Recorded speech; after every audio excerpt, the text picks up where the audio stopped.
Australia's famous for its dusty outback.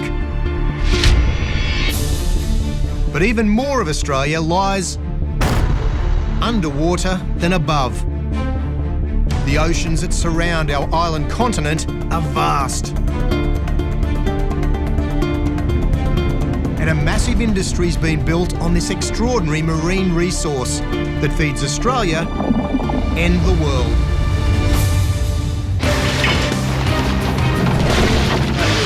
I'm Andrew Eddinghausen. I've caught fish on hook and line all around Australia, and I love my fishing. But what if what you catch is your livelihood, where the risks and the rewards could make or break you? But coming home empty-handed just isn't an option. What does it take to make it as a commercial fisherman in a country known for its rough seas and tough people? Well, I'm about to find out. I'll travel to slippery, slimy and smelly ports across the country and work alongside men and women in industries that are definitely not for sissies. I'm going to get my feet wet and my hands dirty to find out why people risk it all on a daily basis. It's big risk, it's big bucks, and it's loads of action. Time for me to be a fish out of water as I take on Australia's saltwater heroes.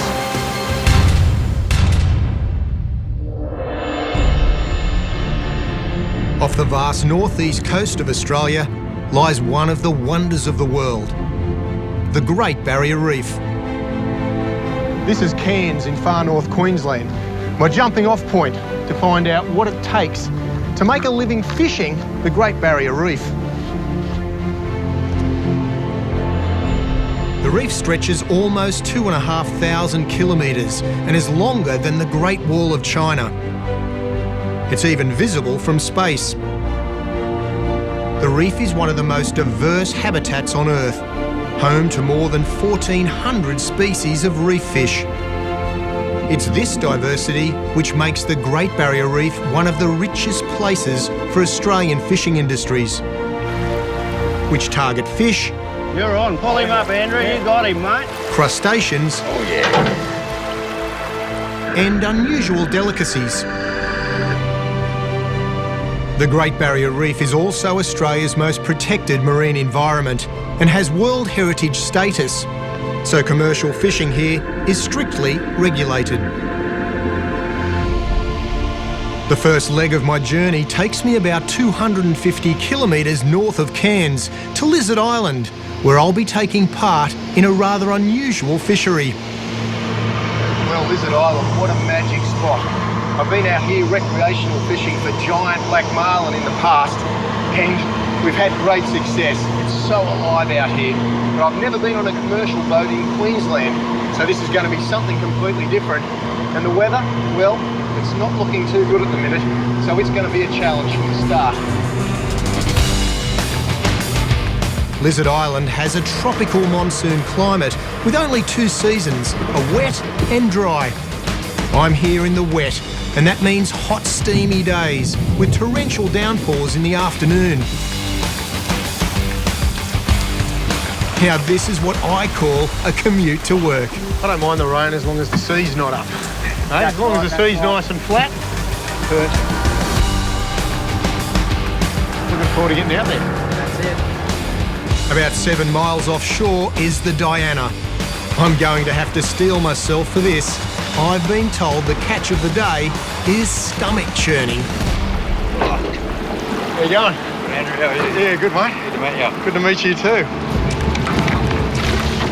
And this is what I've come all the way to see. God, look at that. Holy moly. That's a sea slug. And the Diana is one of only 6 boats harvesting sea slugs in the Cairns area. The sea slug industry is worth more than $4 million nationally. 90% of Aussie sea slugs from here end up in China. On deck, the morning's catch is already being boiled for market. Look at that colour in there. I do not want anything to do with that. That is not looking good. Few people know that Australia's economy actually started with sea slugs. They're one of the first items ever traded between Indigenous Australians and Southeast Asia, way before white colonisation. This boat is home for skipper Ben Leahy and his 6-man crew. They live on board for 3 weeks at a time, diving for up to 6 hours every day. It's a tough gig for fit blokes. What about the sights you see down there? I mean, do you actually see lots of fish and... Awesome, yeah. Adam saw a big shark today. Big shark. And what protection have you got down there?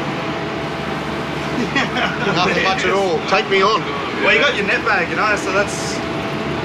Best bet is trying to shove your net bag in his mouth. Yeah, right, okay. Yeah, definitely. Use that as a defence mechanism, you know, just push it away. That's about all you got. Yeah, you got a slap.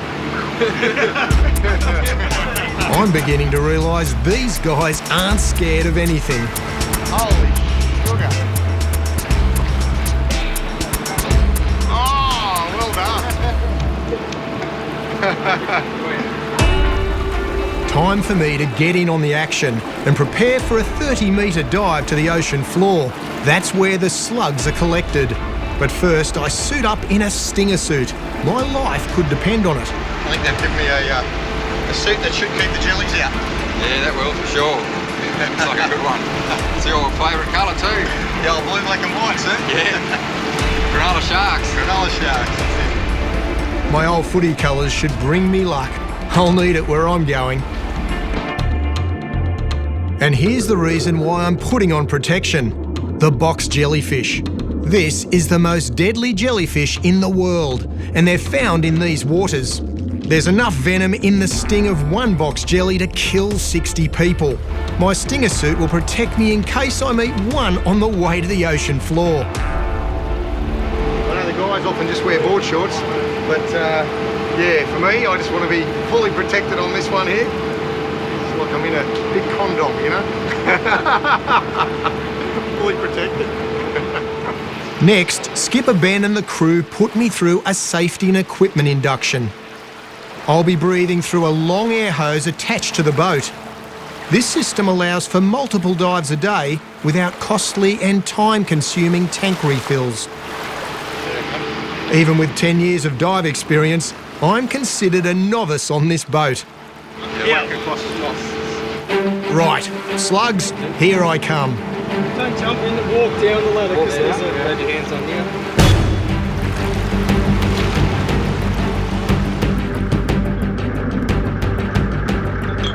Skipper Ben's my dive buddy. With almost 9,000 log dive hours, I know he's got my back. We've just chopped Andrew down with Ben. I reckon he's shaking in his boots. He's probably shaking in his boots. No, it takes a little bit. First dive for everyone is really hard. You're not on a tank, you're breathing through a hose. But he's having fun down there. He's in good hands, and hopefully he's making us some money, which should be good.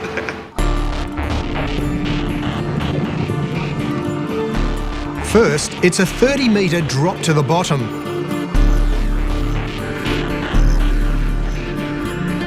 Here we grab the work line, a tow rope that drags us behind the moving boat.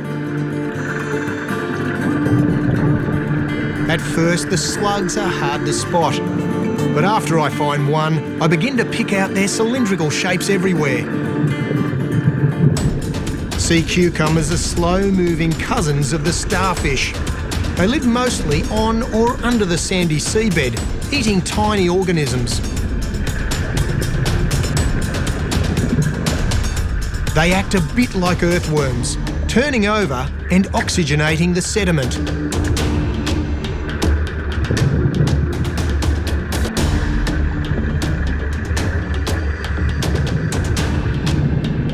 Check out this guy.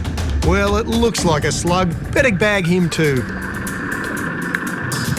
When I've bagged a load, I send them to the surface for processing. Here you go, boys.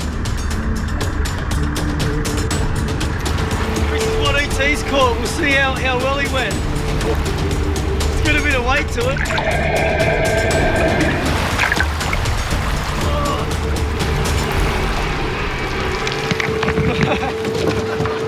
Oh, it's a mixed bag. Well, we picked up the wrong species. Got everything but the ones we want. What's this? He's got small ones. We don't even know what that is. After a dive like this, yeah, what we do with divers that don't catch as much, we put them on the dishes, so he's looking at least a week with this sort of catch. Well, I'm certainly enjoying myself. I filled up another bag. Soon Ben signals the end of the dive. Bottom time is limited. Every minute we're down here, our bodies absorb extra nitrogen. Now, if we go straight to the surface, it'll form bubbles in our blood and tissues, a diving malady called the bends, or decompression sickness. To compensate, we ascend slowly. At 9 metres, we switch our air supply to pure oxygen. This helps to flush the nitrogen from our system. We'll have to remain here for about 10 minutes, watching jellyfish television.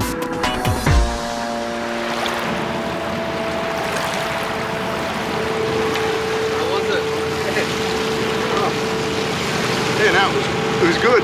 The viz was pretty good down there. I thought he put me onto a good spot. Some unusual ones. Yeah, these are all the wrong breeds, the wrong type. Yeah. All these ones are good. We thought we'd bring up a variety to have a bit of a look at. Yeah. Commercial harvesting of sea slugs is highly regulated. Of the 1,250 known species, about 60 are sold in Asia.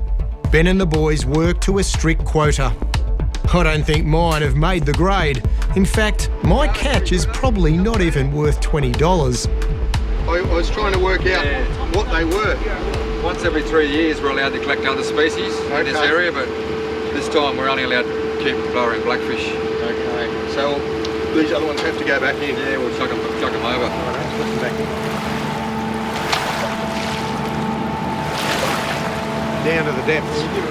The second dive, there'll be nothing but the blackfish coming from this bloke. Oh, these guys. Luckily, Ben and the boys made up for my poor catch with plenty of target species. Now we've got to prep these guys for market, and it starts with gutting. Can't wait. What I don't realise is I'm about to face a life or death situation. Diving for sea slugs is about to become my deadliest catch.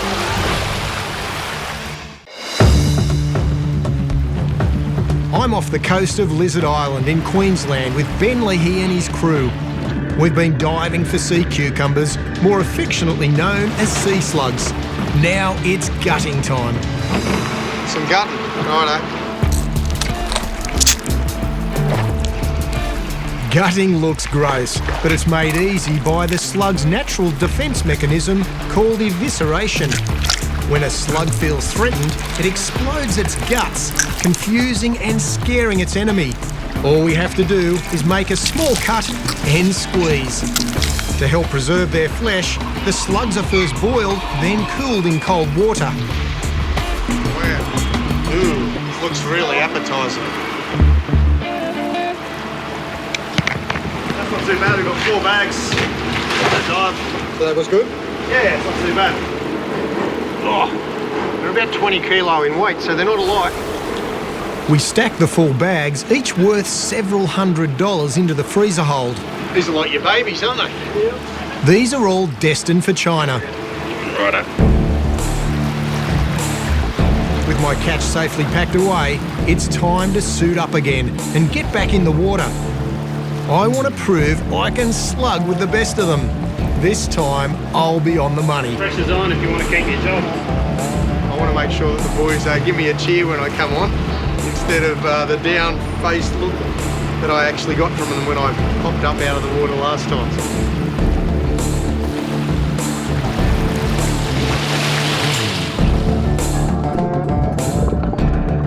I hit the bottom with my dive buddy Ben. And then, things start going horribly wrong. While adjusting the suit, I've knocked my mouthpiece, which is now letting in water. I'm breathing half water, half air. Ben triggers his alarm system to alert the crew above. Some kind of incident that's happened down there, so I've got to arm the rescue divers, so I've got to get the top in and go and see what's going on down there. In In the panic, I feel taking off my headpiece will help, but it makes matters worse and my mask comes off.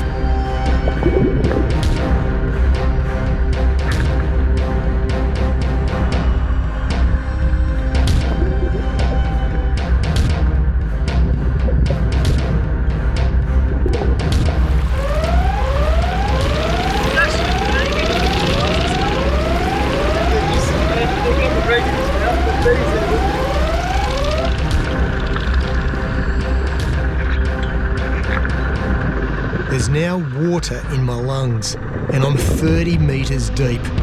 Instinctively, I just want to get to the surface where I can breathe properly. Ben knows I'll fill my blood with nitrogen if I rush to the top.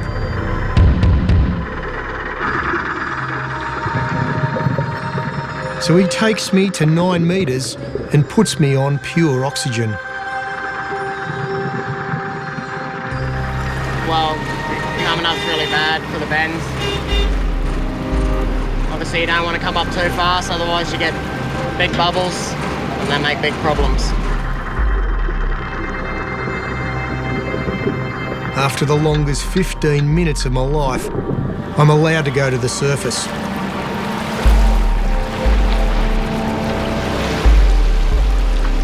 Take a breath. Just relax, mate. No rush.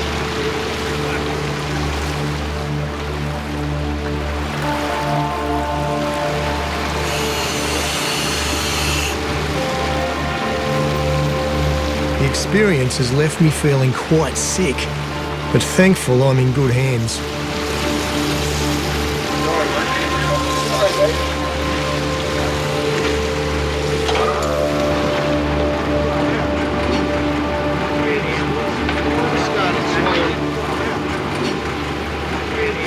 See, how are you, mate? You alright? All I was doing, I was just breathing normally, and then I just turned and I've just put the rig back in, but I was just sucking water. I was kind of half water, half air, like that. And I'm going, what's going on? You got your back in one piece, it's all good, it's all good. Oh my God, that was a drama. That was round 2. Yeah, I was all worried, mate. We were had two frantic up Worried. here. We had rescue divers, we were ready to get in there. Yeah, ready to get in. Ready to go. Wow, I tell you, Lucky we're all wasn't fun. professionals.